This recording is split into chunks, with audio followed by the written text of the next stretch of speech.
আকাশবাণী শিলচর আঞ্চলিক সংবাদ পড়ছি সৌমিত্র চৌধুরী। কেন্দ্রীয় স্বরাষ্ট্রমন্ত্রী অমিত শাহ রাজ্যের বন্যা পরিস্থিতি নিয়ে মুখ্যমন্ত্রী ডক্টর হিমন্ত বিশ্ব শর্মার সঙ্গে ফোনে কথা বলে বন্যা পরিস্থিতি মোকাবিলায় সব ধরনের সাহায্যের আশ্বাস দিয়েছেন। এদিকে রাজ্যের মুখ্যমন্ত্রী ডক্টর হিমন্ত বিশ্ব শর্মা গতকাল রাতে শিলচরের বিধায়ক দীপায়ন চক্রবর্তীর সঙ্গে ফোনে কথা বলে শিলচরের বন্যা পরিস্থিতি সম্পর্কে অবগত হয়েছেন এবং শিলচরের বিধায়ক জানিয়েছেন যে আগামীকাল মুখ্যমন্ত্রী ডক্টর শর্মা কাছাড় জেলা সফর করবেন। উল্লেখ্য, রাজ্যে গত কয়েকদিন ধরে চলা অবিরাম বৃষ্টিপাতের ফলে 12টি জেলার 3 লক্ষেরও বেশি লোক বন্যার কবলে পড়েছেন। রাজ্যের গোয়ালপাড়া, লক্ষিমপুর, গহপুর, নওগাঁ, পশ্চিম কার্বি আংলং, তিনসুকিয়া এবং ডিব্রুগড়ের বহু অঞ্চল বন্যার জলে প্লাবিত হয়েছে। বন্যার ফলে বেশ কিছু স্থানে বাঁধ ভেঙে বহু গ্রাম জলমগ্ন হয়ে পড়েছে।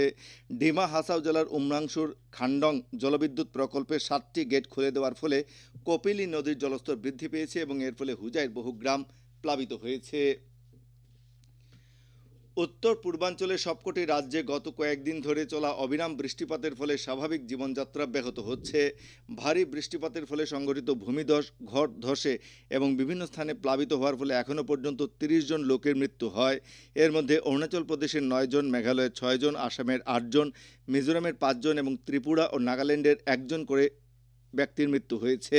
মিজোরামের আইজল, লুংলেই, চাম্পাই, কলাশিব ইত্যাদি অঞ্চলে ভূমিধসে ক্ষতিগ্রস্তের সংখ্যা আরও বাড়তে পারে বলে আশঙ্কা করা হচ্ছে। অবিরাম বৃষ্টিপাতের ফলে কাছাড় জেলার বিভিন্ন এলাকা, বিশেষ করে শিলচর শহরের নতুন নতুন নিচু এলাকাগুলিতে জল ঢোকায় এইসব অঞ্চলে বন্যা পরিস্থিতির সৃষ্টি হচ্ছে। কাছাড় জেলার জনসাধারণকে অনাবশ্যক যাতায়াত পরিহার করে বিদ্যুৎ চালিত যন্ত্রপাতি বন্ধ রাখা, গুরুত্বপূর্ণ জিনিসপত্র উচ্চস্থানে সরিয়ে রাখা, শুকনো খাবার, পানীয় জল এবং ঔষধপত্র সহ জরুরি কিট প্রস্তুত রাখার পরামর্শ দেওয়া হয়েছে।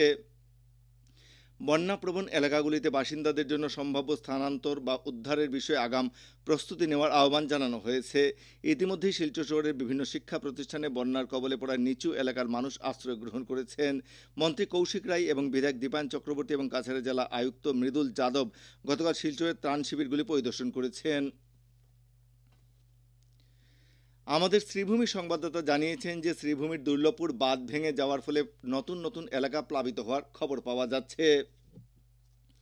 শ্রীভূমি জেলার লঙ্গাই, সিংলা ও কুশিয়ারা নদীর জল বিপদসীমার উপর দিয়ে প্রবাহিত হচ্ছে। আমাদের শ্রীভূমি সংবাদদাতা আরও জানিয়েছেন যে বরাক নদীর জল বিপদসীমা অতিক্রম করায় কাটিগড়া ও বদরপুরের মধ্যে ফেরি পরিষেবা বন্ধ করে দেওয়া হয়েছে।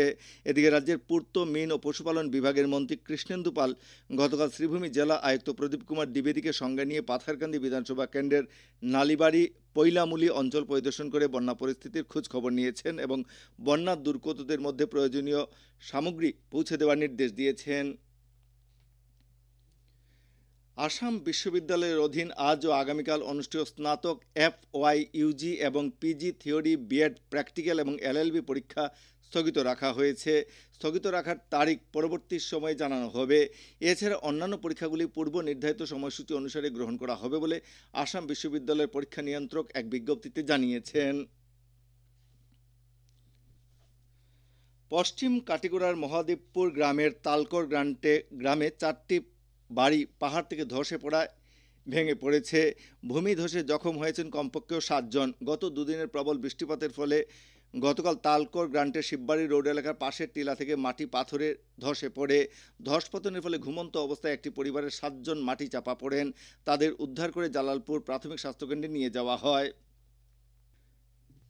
আকাশবাণী শিলচর কেন্দ্রের আঞ্চলিক সংবাদ আমাদের ইউটিউব চ্যানেল এআইআর নিউজ শিলচরের মাধ্যমে শোনা যাচ্ছে। এছাড়া আমাদের Facebook page all India radio news Silchar এবং এক্স হ্যান্ডেল @AIR নিউজ _ শিলচরের মাধ্যমে এই সংবাদ শোনা যাচ্ছে।